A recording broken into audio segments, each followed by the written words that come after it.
The courtroom was unusually full for a Thursday morning. Lawyers flipped through thick files. Reporters whispered into their phones, and the faint clicking of camera shutters echoed under the vaulted ceilings. Everyone had come for the trial, but no one expected the moment that was about to unfold. All noise stopped when the side door creaked open. A small figure appeared, hesitating in the doorway. It was hard to believe she was the person at the heart of the case. So tiny, so breakable. 7-year-old Emily Carter stood there, clutching a threadbare stuffed bunny against her chest. The bailiff gave her a gentle nod, and she stepped forward, her pink sneakers almost silent on the polished floor. The judge leaned forward. "Do you feel okay to speak today, Emily?" The little girl nodded, her voice barely a whisper. "Yes, sir." She climbed onto the witness stand with the help of the bailiff, who adjusted the microphone for her. Emily sat very still, blinking under the courtroom lights. Her hair was tied back in a loose ponytail, and her dress, a soft yellow one with daisies, looked freshly ironed. It was clear someone had taken time to help her feel brave. From the gallery, her mother watched, wringing her hands. The prosecutor, a middle-aged woman with tired eyes, gave Emily a gentle smile. Across the room, the defense attorney sat expressionless. Beside him, Officer Darren Knox, a veteran canine handler in full uniform, rested a hand on his dog's back. Rex, the German shepherd, lay obediently on the floor beside him, still alert, eyes forward. That's when it happened. Emily's gaze swept the courtroom, scanning faces she didn't know, until her eyes stopped on the dog. There was a pause. Just a moment. And then, with no prompting, Emily raised her arm. She pointed directly at Rex. The courtroom seemed to inhale at once. "That's the dog," she said, her voice louder now. Her eyes were fixed on him. That dog was there, at the house, with the bad man. A beat of total silence followed. No one moved. The judge froze. The prosecutor blinked in disbelief. The court stenographer stopped typing for the first time that morning. Emily's voice came again, small but certain. "He barked, at night. When we cried." The gallery gasped. A reporter dropped his pen. Across the room, Officer Knox shifted uncomfortably. His jaw clenched. "I remember," Emily whispered. "That dog scared us." The judge cleared his throat, trying to compose himself. "Emily, are you saying you saw that dog before the police came to the house to help you?" She nodded. "He was already there. Lots of times." That was all she said, but it was enough. The courtroom descended into a stunned quiet. The narrative that had been so carefully constructed of a brave canine unit helping rescue a trapped child cracked in an instant. The police dog that had been paraded as a hero was now a possible thread in a much darker web. The prosecutor turned to her notes with shaking hands. She hadn't prepared for this. The defense attorney stood and stammered. "Objection, Your Honor, this is highly speculative." "Overruled," said the judge, though his voice lacked its usual firmness. He was rattled, too. Everyone was. Emily shrank a little in her seat. Her eyes never left the dog. Rex, for his part, didn't move. He didn't growl or whimper. He simply looked back at her, silent, unreadable. The gallery began whispering, louder this time. Cameras clicked with urgency. Something had shifted in the room. Something real. The judge called for a brief recess, but the buzz in the room only grew louder. Reporters were already typing headlines. Lawyers whispered in corners. And Emily, still sitting in the witness box, clutched her bunny just a little tighter. No one had expected the day to begin this way, but in one sentence, that dog was there. A child had just turned the entire case upside down. Before Emily ever stepped into that courtroom, the house at 314 Monroe Lane was just another piece of suburban comfort. White siding, a trimmed lawn and flower pots lining the porch. The kind of home people walked past every day without looking twice. No one knew what went on behind those shutters. Or rather, no one wanted to know. That all changed the night of the raid. It was nearly midnight when a SWAT team moved in. An anonymous tip had led investigators to the property. A brief phone call with a muffled voice and a street address. What they found inside shook even the most seasoned officers. 3 children, including Emily, were discovered in separate, locked rooms. One boy was curled in a corner. Another sat rocking back and forth under a bed. Emily was inside a linen closet, wrapped in a blanket, eyes wide open. The air inside the house was thick with something darker than dust, a heaviness of secrets long kept. A man arrested that night was Richard Mallory, a respected local businessman, philanthropist, and church board member. To the outside world, he was generous, well-spoken, and charming. He sponsored youth baseball teams and hosted neighborhood barbecues. But inside his home, he ran a horror show, one he managed to keep hidden in plain sight for years. Authorities found high-resolution surveillance equipment installed in hidden places, vents, ceiling tiles, even inside a stuffed toy. There were encrypted drives, labeled binders, and unregistered cell phones filled with grotesque images. But what caught everyone's attention was how little force had been used during the entry. It was as if the place had been prepared, cleaned up in advance. Among the most celebrated moments from the raid was the discovery of a locked storage trunk in the basement. Inside, police claimed to find key evidence, digital storage, physical restraints, and a handwritten journal of names and dates. The hero behind that discovery? Rex, the canine officer now at the center of Emily's chilling testimony. The next day called him the dog who cracked the case. There were photos of him beside the open trunk, tongue out, tail wagging. Officer Knox was quoted saying, "He found what no human would have. That's what makes him the best." No one questioned it. Not then, but cracks were forming beneath the surface. The raid itself had been unusually fast. No resistance, no alarms triggered. The suspect was sitting in his living room watching TV, and while the children were rescued, none of them seemed surprised to see the police. That puzzled investigators. Why didn't the children cry for help when they heard sirens? Why didn't they scream or hide? Emily hadn't spoken a word for 2 weeks after her rescue. She flinched at footsteps. She couldn't sleep unless all the lights were on. When her foster mother tried to take her stuffed bunny to wash it, Emily clutched it so tightly that her knuckles turned white. Only one thing calmed her: drawing. Dozens of pictures, mostly stick figures. And always, somewhere in the background, a dog, black and brown, large, watching. A social worker noticed the pattern. She asked gently, "Who's this dog?" Emily hesitated. "He kept us in. He barked at night." "Was he scary?" Emily nodded. At the time, no one thought much of it. Kids project their fears. They draw monsters.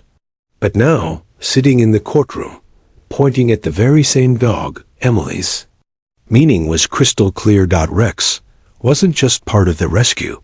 He had been part of the captivity. And if that was true, someone had to have brought him there. That someone, all eyes now realized, might be wearing a badge. The investigation that had once seemed wrapped in a bow was starting to unravel. And the town was about to learn that sometimes the worst monsters don't hide in shadows. They wear uniforms, earn medals, and walk their dogs proudly in the park. If there was one figure the town had come to trust without question, it was Rex, a sleek, loyal German shepherd with a flawless record and a polished badge clipped to his K9 harness. In press releases, he was always called Officer Rex, a symbol of strength and security. Children asked to pet him at community events. He was the kind of dog who made people feel safe. And his handler, Officer Darren Knox, seemed every bit the ideal image of authority, square-jawed, disciplined, calm under pressure. He'd served for over 15 years, with commendations lining the wall of his office. People in the community looked at him and saw order, integrity, and bravery. After the Monroe Lane raid, Knox and Rex became local heroes. The town's paper, the Crestview Times, ran a cover story titled "Man's Best Cop," with a photo of Rex sitting in front of a mountain of seized evidence.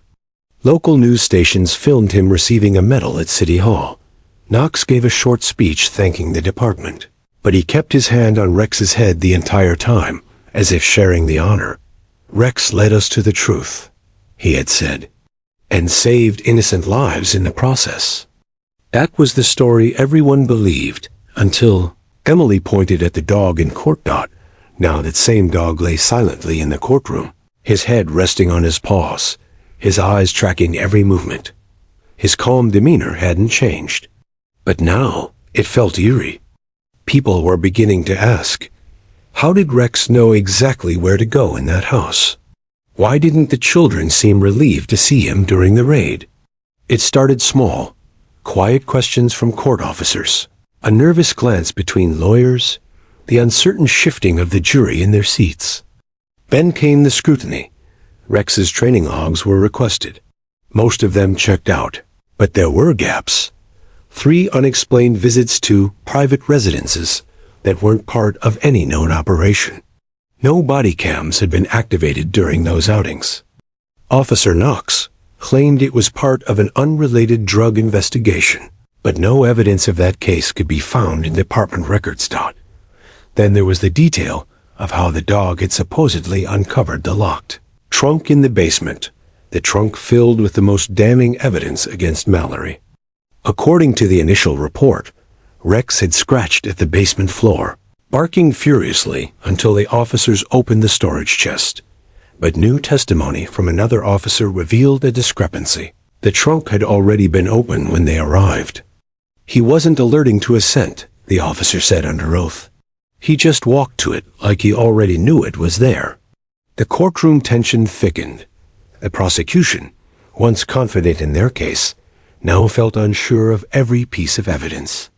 If Rex's discovery had been staged, if Officer Knox had led the raid based on knowledge gained illegally or unethically, or worse, from involvement, then the entire trial risked collapse. Still, some refused to believe it. "He's a dog," one reporter muttered to another during a recess. "Dogs don't lie." But Emily's words kept echoing. "He barked when we cried. That wasn't a mistake. It wasn't the invention of a child's trauma. That was a memory raw, terrifying, and very specific. And now, the once beloved canine unit was at the center of a gathering storm. Knox maintained his composure in court, but his lips grew thinner each time Emily looked in Rex's direction. He no longer petted the dog between testimonies. He rarely made eye contact with anyone, not even his fellow officers. Behind the badge, behind the trained calm, something was cracking. For so long, Rex had been seen as a partner in justice. But now the town was facing a haunting question. What if the dog they all trusted had been used, not to protect the innocent, but to help control them? And worse, what if that was the plan all along? The silence that followed Emily's words was the kind that made the walls feel like they were listening. That dog, he was there, before. It wasn't a scream. It wasn't angry. It was a child's simple truth, spoken with the clarity of someone who had no reason and no ability to lie. Emily sat on the witness stand, small hands gripping. Her bunny, eyes locked on the dog lying quietly by Officer Knox's side. The same dog the entire courtroom had once believed was a hero. Now he looked different, still calm, still obedient. But to Emily, he was no symbol of safety. Her words had cracked something open, not just in the case, but in the people listening. The judge blinked slowly, uncertain how to proceed. The prosecutor leaned forward, her voice careful. "Emily, can you tell us what you mean?" Emily swallowed hard. "He was at the house. With the man, before the police came." The defense attorney shot to his feet. "Your Honor, objection. The witness is a child. This testimony is confusing and overruled," the judge said, though his tone had lost its usual firmness. Emily went on, her voice steadier now. "He would bark if someone cried. He scared us. And sometimes, at night, we could hear him in the hallway. His nails on the floor. People in the gallery shuddered. The description was so vivid, so real. He wasn't just a dog," she added.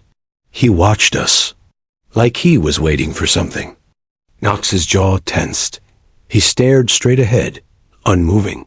But his hand, the one resting on Rex's leash, tightened slightly. A bead of sweat formed near his temple. The prosecutor cleared her throat. "Emily, when you say the man, you mean Mr. Mallory?" Emily nodded. "He used to tell us that Rex would bite us if we screamed. He said the dog was trained to make us quiet. The moment landed like a hammer. Gasps filled the room. The jury looked stunned. The stenographer missed a few strokes, and the reporters, for once, paused their typing. Rex didn't move. Neither did Knox. But everyone else in the courtroom now looked at the dog differently, not as a noble helper in uniform, but as something else. A tool. A weapon. A silent enforcer of fear. And with that realization came a heavier one. Someone had trained him for that role. It couldn't have been Mallory. He wasn't a police officer. He didn't have access to K-9 training facilities. He didn't have the authority to use an active-duty dog, not unless someone gave him permission. All eyes slowly turned to Officer Darren Knox. The prosecutor wasn't the only one putting pieces together. Courtroom whispers started again, this time less speculative and more alarmed. The entire foundation of the prosecution's case had rested on Rex's evidence discovery. Now, if Emily was telling the truth, and no one in that room doubted she was, then the discovery had likely been staged. The judge called for a 10-minute recess, but even as the gavel hit, no one stood. They just sat there, frozen, processing what a child had just made terrifyingly clear. In the hallway, the buzz exploded. Reporters phoned in updates. One assistant D. vomited in the bathroom. Another juror was seen crying in a corner, mouthing, "That poor girl." Emily was escorted out of the courtroom gently, her small hand held by a court officer. Her mother ran to her and held her tight. Meanwhile, Officer Knox stayed behind in the room. Still, silent, staring at Rex, who stared right back. He knew what Emily's testimony meant. It wasn't just about the dog. It was about him. For years, Knox had worn the badge and walked with pride. But now, every step he took was beginning to echo, loud, guilty, and heading straight toward collapse. Because in one short sentence, a little girl had done what no lawyer, no journalist, and no detective had been able to do.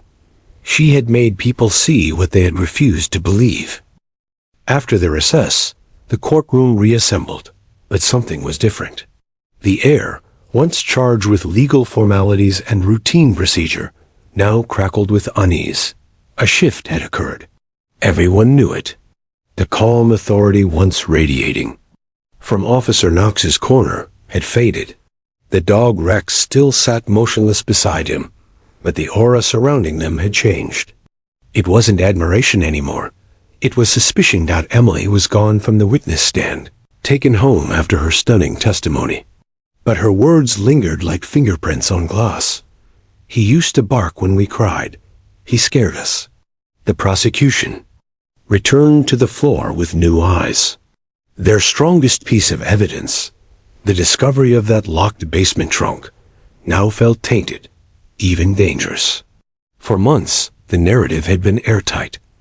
Rex had uncovered a key hiding place, bolstering the charges against Mallory. The prosecutor had built her case on that moment. But what if that moment had been staged? The assistant district attorney, Marla Green, took a deep breath and addressed the judge. "Your Honor, the witness has introduced new information that compels us to request a temporary pause in proceedings. We believe there may be previously unknown connections between law enforcement and the defendant." The judge, clearly rattled but maintaining composure, nodded slowly. "Granted. Proceed cautiously, Miss Green. The integrity of this trial must be preserved." The defense lawyer, meanwhile, looked like someone who'd stumbled into the jackpot of his career. He had barely opened his briefcase for weeks, assuming a guilty verdict was inevitable. Now, thanks to the innocent voice of a child, the entire foundation of the case trembled beneath their feet. But the defense's joy was not unshakable, because the deeper implication was not that Mallory was innocent, but that someone wearing a badge had protected him, a co-conspirator, a gatekeeper. And if Emily's account was true, then Officer Knox hadn't just looked the other way. He had brought Rex there. The prosecution requested that Rex's full K-9 deployment log be entered into evidence. When it arrived later that afternoon, it sent a chill through the room. There, scribbled on several pages in Officer Knox's handwriting, were unexplained notations of routine K-9 walkthroughs at addresses with no warrant history, no reports, and no assigned dispatch records. One of those addresses? 314 Monroe Lane. 3 times. No one had ever questioned it before. It was buried among dozens of real deployments. It looked like routine paperwork, but now, illuminated by Emily's words, it read like breadcrumbs leading to something darker. Officer Knox, once a symbol of police excellence, now sat as a man being quietly investigated by his own department. He said nothing. His face was stone, but his body betrayed him. His fingers twitched, and a muscle in his jaw pulsed constantly. The press outside had erupted. Every media outlet, from regional networks to national investigative teams, had descended on the courthouse. K-9 officer, under fire after child's testimony. Hero dog, now part of abuse investigation. Little girl's words shake law enforcement trust. But inside the courtroom, none of that mattered as much as the truth itself, the unfiltered, raw testimony of a child who had no motive other than to be believed. Emily had not spoken to destroy a reputation. She had not spoken for revenge. She had spoken because the memory of that dog had never left her. Because sometimes the body remembers what the brain tries to forget. The sound of claws on hardwood, a bark in the dark, the fear in a hallway. With no windows. She spoke because no one else would. And in doing so, she didn't just shine a light into a dark place. She exposed the rot that had spread beneath the floorboards of an entire system. And that, more than any evidence, changed everything. The court was still digesting the shock of Emily's words when a second bombshell dropped, this time from within the very agency meant to uphold justice. That afternoon, Internal Affairs quietly launched a probe into Officer Darren Knox. By evening, whispers of misconduct were no longer whispers.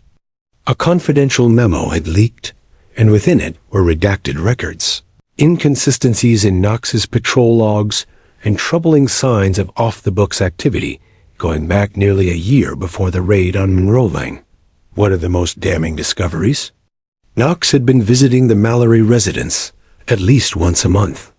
Not as part of any formal investigation, but alone and unreported. It wasn't long before a warrant was issued to search Knox's personal locker at the precinct. Inside, they found 2 unmarked USB drives, a wad of cash bound in duct tape, and disturbingly, a collection of photos, some of which were identical to images found on Mallory's encrypted hard drives. In one of them, Rex appeared in the background, sitting in a hallway Emily had described in chilling detail. Was no denying it anymore. Officer Knox had been there. He hadn't just shown up after the fact. playing the role of the righteous rescuer. He had been involved, complicit, maybe even critical, in helping Mallory keep his secrets buried. Investigators pieced together a pattern. Knox had used his K-9 unit status to cover unofficial visits under the guise of narcotic sweeps. With Rex by his side, no one questioned him. Rex had access that ordinary officers didn't. People trusted the dog. Knox had turned that trust into a weapon. And then came the biggest revelation of all.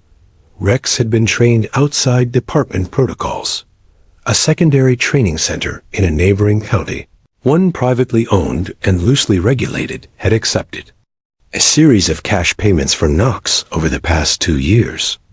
The training logs showed specialized courses, behavioral suppression, silent aggression cues, guard and isolate tactics, none of which were part of standard law enforcement K-9 certification. When confronted with these findings, Knox refused to speak. He declined a lawyer. He sat in an interrogation room, arms crossed, silent as stone. When shown the photo of Rex in Mallory's hallway, he didn't even blink, but his silence spoke volumes. The department, embarrassed and scrambling, placed him on immediate, unpaid leave. Rex was taken into federal custody, not as a suspect, but as evidence. It broke hearts to see it. A once beloved police dog, muzzled and escorted from the station that once proudly called him their own. But no one could deny the truth. Rex wasn't just a tool. He had been misused, manipulated into playing both sides of a nightmare. The community recoiled. The headlines shifted from triumph to betrayal. Decorated officer implicated in trafficking. Gring cover-up. Police dog may have been used to control child victims. Hero turned villain. A shocking fall of Officer Knox.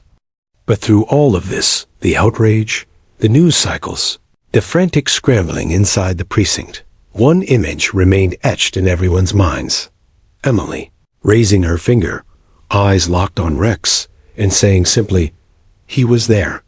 She had lit the match. And now the flames were spreading. More survivors began to speak. One boy, just 9 years old, told a therapist that he remembered the barking dog that didn't let them leave. A second child recalled being told, "The police already know. They won't help you." Those statements, once dismissed as trauma-induced confusion, were now being re-evaluated with brutal clarity. The public's trust in law enforcement, once deeply rooted, had started to fracture. This wasn't just about one officer. It was about a system that had failed to notice, or worse, had chosen not to. And as investigators scrambled to uncover how far Knox's betrayal went, the town began to reckon with an uncomfortable truth. Sometimes the wolves don't come in sheep's clothing. Sometimes they come wearing a badge and leading a dog on a leash. In the days following Officer Knox's suspension and the seizure of Rex by federal authorities, the town of Crestview descended into a state of shocked introspection. The betrayal ran deep, not just in what had happened, but in how long it had gone unnoticed. For years, Knox had been the smiling face at safety seminars, the K-9 handler praised in school assemblies, the man parents trusted to protect their children. Now, he was under criminal investigation. But while adults tried to make sense of the collapse of their faith in the system, it was the voice of a child, 7-year-old Emily Carter, that stood tallest amid the wreckage.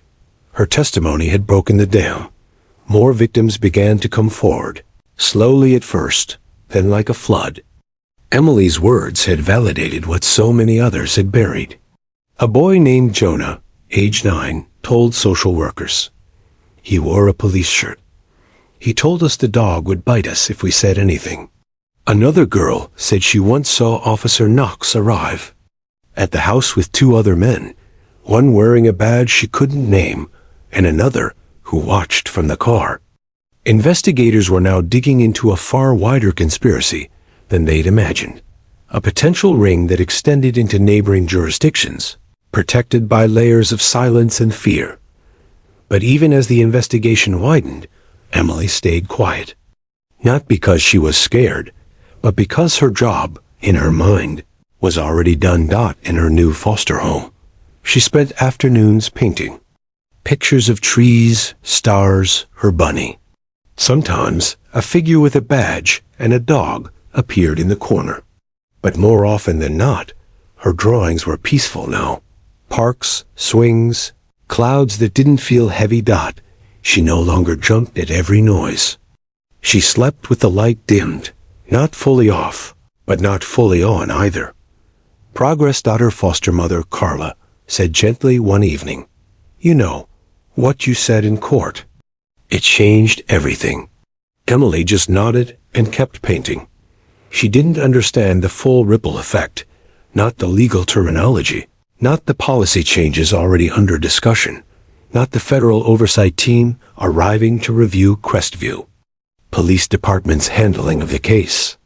But she understood something simpler. She told the truth, and someone finally listened. Across the county, schools began implementing new protocols for reporting abuse. Anonymous tip lines were restructured. Internal Affairs created a task force specifically for reviewing K-9 unit activity logs going back 5 years. Officer Knox's bank records were subpoenaed, and whispers of a second arrest began circulating. But for all the headlines and investigations, what stayed with people most was the image of Emily in that courtroom, pointing not with malice, but with memory. Not to destroy, but to reveal. It hadn't been her job. She wasn't trained to testify. She hadn't read any law books or understood legal strategy. She was just a child. But in a world of procedures and red tape, it was a child who brought the truth forward. Journalists began writing stories titled "The Little Girl Who Unmasked," "The Badge," and "The Smallest Voice, the Loudest Truth." One article compared her to historical whistleblowers, though Emily didn't know what that meant.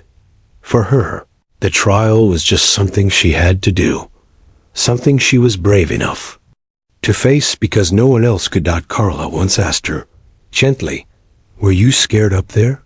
In front of all those people?" Emily had looked up from her drawing and said, "Yes, but I was more scared of no one believing me." Those words would eventually be printed on a mural downtown beside a painting of her holding her bunny. The quiet, unassuming child who reminded an entire town what courage really looked like. Not loud, not angry, just true. The courtroom was quieter now, emptier. Months had passed since Emily's testimony, and the case against Mallory had dramatically shifted.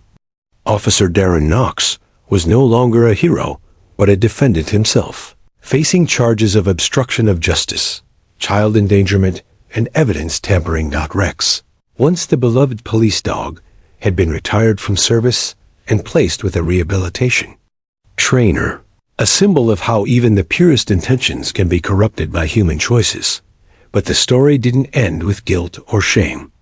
It began anew with justice. The community, battered but resilient, began to heal. New leadership took charge of the Crestview Police Department, implementing transparent policies for all K-9 units and mandatory psychological evaluations for handlers and officers working with vulnerable populations. Funding was allocated for specialized trauma support services for child victims, and local schools introduced programs to educate children about their rights and how to seek help safely. Emily, meanwhile, had become a quiet hero. She didn't seek fame or attention. She simply wanted to live a life free from fear. But her courage had sparked something profound, a movement toward accountability and compassion. Her foster mother, Carla, often spoke of Emily's remarkable strength. She reminds us every day that even the smallest voice can echo through the halls of power and bring change. At a special ceremony in the town square, a bronze statue was unveiled, a young girl holding a bunny, finger pointing forward, with a police dog sitting faithfully at her side. The plaque read, "For those who speak truth, no matter their size." Local officials pledged to keep the momentum going, promising oversight, openness, and the protection of all citizens, especially the most vulnerable, but perhaps the most important change was the renewed trust between the people and those sworn to protect them.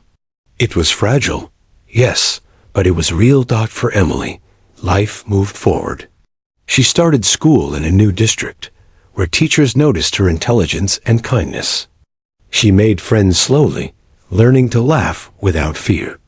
Her drawings became more colorful, no longer shadowed by dark hallways or barking dogs. Sometimes, in quiet moments, she would glance at the statue downtown, knowing her story had changed a town's destiny. Because justice, she understood now, wasn't just about laws or courts. It was about bravery, the bravery to speak, to listen, and to believe.